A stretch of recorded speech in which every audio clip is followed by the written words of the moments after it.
राहुल जी जैसे नेता जब विपक्ष में रहेंगे तो हमारा काम और आसान हो जाता है, और ये सभी लोग इस बात को कहते हैं कि वास्तव में वह भारतीय जनता पार्टी के लिए एक बहुत अनुकूल वातावरण बना देते हैं। नमस्ते, मैं हूं संजय दीक्षित और आप देख रहे हैं दी जयपुर डायलॉग्स। हमारे राहुल भैया ये उर्फ पप्पू जी, उनके मुंह में बवासीर हो गई है। देखिए, बवासीर का जो तासीर है वो बड़ा ख़राब होता है, और यदि वो मुंह में हो जाए तो उसका इम्पैक्ट ये होता है कि जिसके मुंह में ये रोग हो जाता है वो लगातार बोलता ही रहता है और बिना सोचे समझे बोलता रहता है, बिना सिर पैर के बोलता रहता है। तो आज और कुछ नहीं हुआ।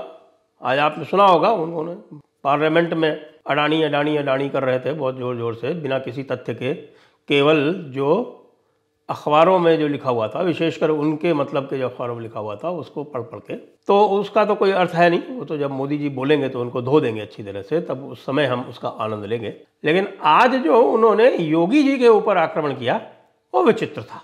मतलब प्रकृति नी विचित्रता जिसको कहते हैं। एक बार मुझे याद है कि जब मैं छोटा था तब मैं एक जू में गया था, तो वहाँ मैंने 3 सींग वाला एक बैल देखा था, और वो मेरे विचार से अहमदाबाद जू था वो। तो उसमें गुजराती में लिखा हुआ था प्रकृति नी विचित्रता। तो हमारे जो राहुल बाबा हैं वो निश्चित रूप से ये प्रकृति नी विचित्रता की श्रेणी और इसी संज्ञा में आते हैं। उनके जहाँ भी वो रहते हैं उसके बाहर ये पोस्टर या वहाँ पर एक साइनेज लगा देना चाहिए, प्रकृति नी विचित्रता, प्रकृति की विचित्रता। अब वो क्या कहते हैं? अब वो योगी जी को बता रहे हैं 3-4 चीज़ें कि पहली बात तो ये है कि भगवा पहनने से कोई धार्मिक महंत नहीं हो जाता, कोई संत नहीं हो जाता। भगवा पहनने से कोई संत नहीं हो जाता, ठीक है। फिर ये कह रहे हैं कि योगी जी जो हैं वो गोरखनाथ मठ की प्रतिष्ठा धूमिल कर रहे हैं। पहली बात तो भगवा पहनने से वो संत नहीं हुए। दूसरी बात कि वे गोरखनाथ मठ की प्रतिष्ठा को धूमिल कर रहे हैं। फिर तीसरी बात कहते हैं, गंभीर है, कहते हैं कि भाई ये योगी जो है ये कुछ नहीं है, ये तो एक मामूली ठग है। मामूली ठग है कौन?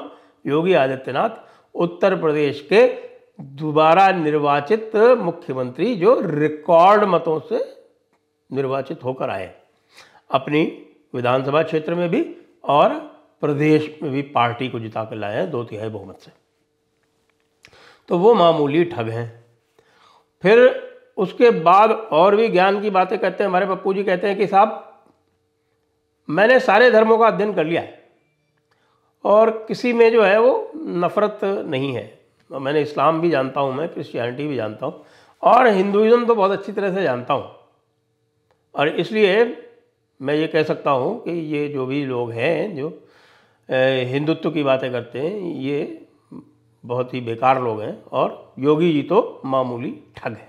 तो भाई हमारे राहुल बाबा उर्फ पप्पू जी, आप पहले तो हमें ये बताएं कि आपने जिन धर्मों का अध्ययन कर लिया है और उनको आपने प्रमाण पत्र दे दिया है कि उनमें किसी भी प्रकार की नफरत की बात नहीं बताई जाती, तो आप मुझे कृपया केवल इतना समझा दें कि ये जो दोनों विशेषकर से धर्म हैं, यानी कि क्रिश्चियनिटी और इस्लाम, इनमें ऐसा क्यों कहा जाता है कि जो कोई भी इनके धर्म को नहीं अपनाएगा, इनके खलीफा को नहीं मानेगा, इनके पैगंबर को नहीं मानेगा, इनके सन ऑफ गॉड को नहीं मानेगा, वो जहन्नुम अथवा हेल में जाएगा? ऐसा क्यों?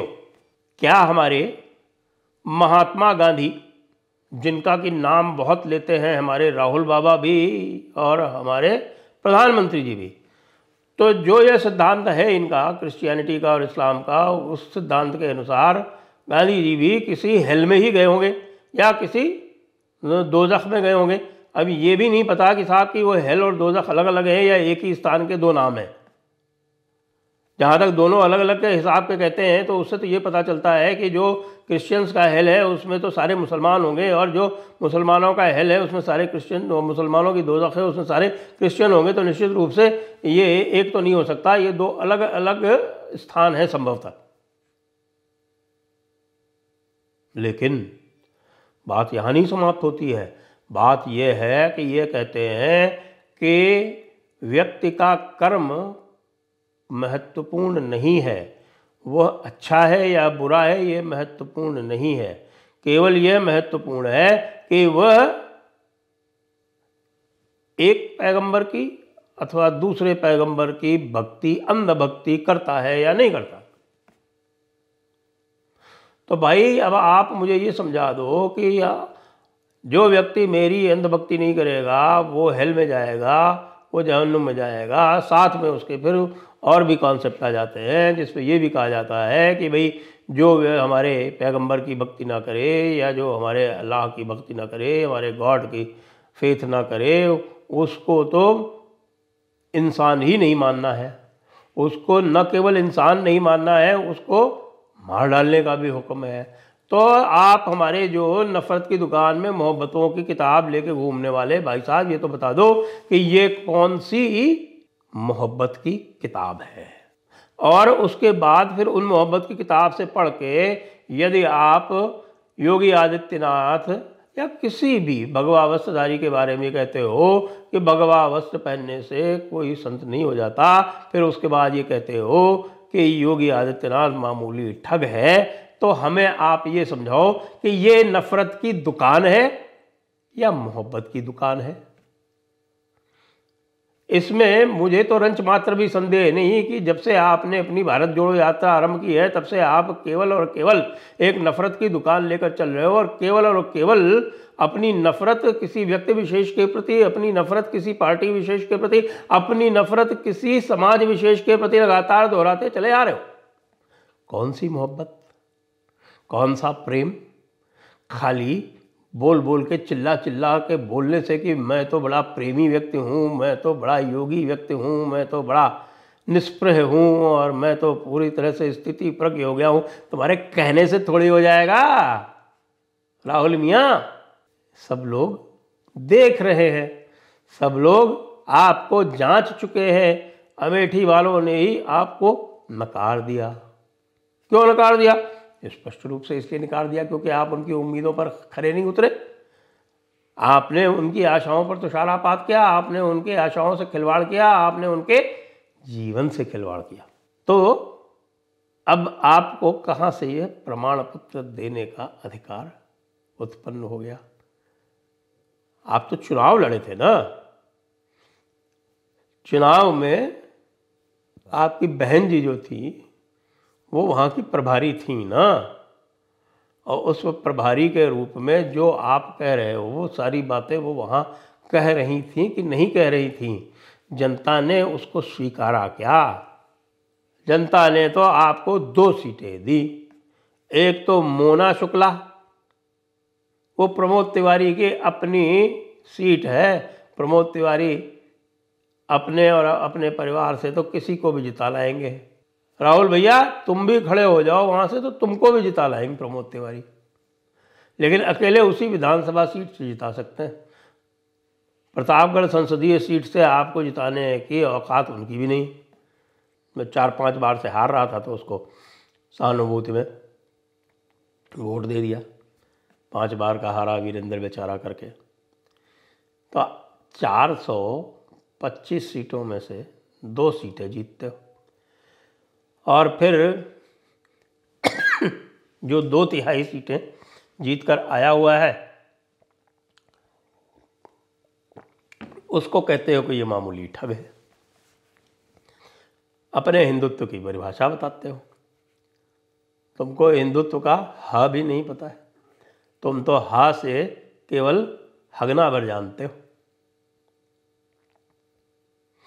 खैर हम तो और इसके बारे में अधिक क्या कहें, क्योंकि ये जो आपका कृत्य है राहुल बाबा उर्फ पप्पू जी, वो इस प्रकार है कि जैसे सूरज की ओर मुंह करके थूक दो, तो थूक तो तुम्हारे ऊपर गिरेगा ना। ऐसा तो है नहीं कि थूक जो है तुम्हारा उसमें कोई दिव्य शक्ति है, वो सूर्य तक पहुंच जाएगा, उसकी कोई संभावना नहीं। तो क्या सोच के ये सब बोलते रहते हो? तरह तरह से लोगों को गाली देना, झूठे आरोप लगाना, कुछ भी करके जो देश के विरोधी हैं, जो देश के शत्रु हैं, उनके साथ सांठगांठ करना। वैसे आपको बताऊं, वो जो आपका और चाइनीज़ कम्युनिस्ट पार्टी का जो पैक्ट हुआ है ना, उसकी प्रतिलिपि अमेरिका ने भारत को दे दी है। तो अब उसकी प्रतिलिपि हाथ में आ गई है मोदी जी के। अब आप सावधान रहना, किसी भी दिन आपकी जो वो टी शर्ट है जिसमें आप स्पेशल मटेरियल लगा के घूमते रहते हो और कहते हो कि मुझे सर्दी नहीं लगती, ये अलावा बात है कि जाके वहाँ पे श्रीनगर में तो आपने पहन ली थी। क्यों? वहाँ सर्दी लगने लगी थी, वहाँ डर लगने लगा था, क्योंकि सर्दी तो जिसको डर लगता है उसी को ही लगती है ना। तो वहाँ आपको जाके डर क्यों लगने लगा था? नीचे बुलेट प्रूफ पहना दी गई थी क्या? वो बुलेट प्रूफ को छिपाने के लिए पहने हुए थे, ऊपर से डर लग रहा था। सर्दी तो जिसको जो सर्दी से डरता है उसको लगती है, आपको लगने लगी वहाँ पे सर्दी। अब वापस आके आप फिर वही हरकतें आरंभ कर रहे हो, तो अब तो फिर पर्दाफाश तो किया ही जाएगा, क्योंकि देश के शत्रुओं के साथ मिलकर साँठ-गाँठ करने वाले के लिए तो यदि उसकी पूरी तरह से पैंट उतार दी जाए और उसकी जो स्पेशल टी शर्ट है वो उतार दी जाए, तो उसमें मुझे नहीं लगता किसी प्रकार की आपत्ति किसी को होनी चाहिए। तो हमारे राहुल भैया उर्फ पप्पू जी, अब आप योगी जी से भिड़े हो। योगी जी वैसे ही आपका उतार चुके थे, पूरी तरह से उतार इसलिए चुके थे कि उन्होंने आपको गंभीरता से लेने से ही मना कर दिया था। उन्होंने ये स्पष्ट कह दिया कि भाई राहुल गांधी को गंभीरता से लेने की आवश्यकता ही नहीं है। वो तो जहाँ जाएंगे, जहाँ जहाँ चरण पड़े संतन के तहता बंटा धार, तो वहाँ पर जहाँ जहाँ चरण पड़े राहुल के, वहाँ सत्यानाश। आप जहाँ जाओगे वहाँ सत्यानाश होना ही होना है। अब अपने मन को बहलाने के लिए आप कुछ भी कर लो, कुछ भी कह लो, कुछ भी कैसे भी कुछ, कोई भी अंड बंड संड कुछ भी बोलो, तो आपके मन के बहलाने की बात है। योगी जी तो चल रहे हैं, दौड़ रहे हैं, और जोर शोर से दौड़ रहे हैं। आप देख रहे हैं उनकी जो है वो, उनसे वैसे ही अपराधियों की तो रूह कांपती है। अब तो चारों तरफ का इन्वेस्टमेंट भी आने लगा है। 270 बिलियन डॉलर का जीडीपी है उत्तर प्रदेश का, और उसको वही 1 ट्रिलियन डॉलर का बनाने वाले हैं, और जिस प्रकार से चल रहे हैं वो बना भी लेंगे। और आप जो है वो आप बगल में बैठे बैठे रोते रहना और कहना कि साहब की तो मामूली ठग है, कुछ नहीं तुम्हारे बस की बात, तुम तो ऐसे ही जो है स्यापा करो, और स्यापा करते करते इसी प्रकार से अपना शेष जीवन व्यतीत कर दो। जय हिंद, वंदे मातरम।